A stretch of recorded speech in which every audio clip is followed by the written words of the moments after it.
Agora aqui vocês estão vendo os botes das trutas na superfície.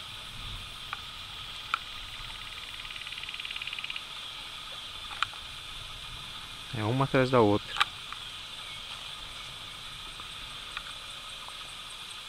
Hoje tá bom de truta, pegamos 3. Tem um monte aí, como vocês estão vendo, dando bote na superfície.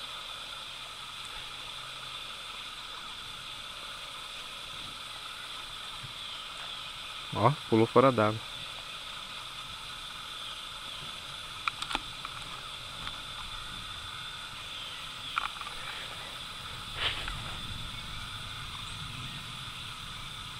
Cheio de pernilongo.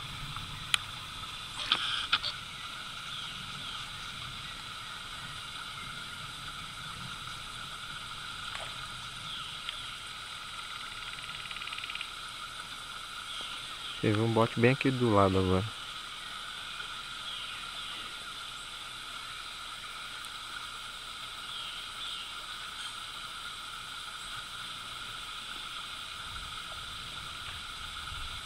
Esse barulho que vocês estão escutando é elas pegando a superfície.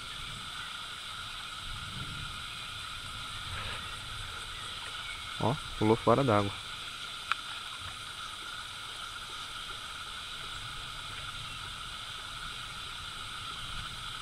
Truta, peixe malandro. Eita, essa foi boa. Terminando com essa.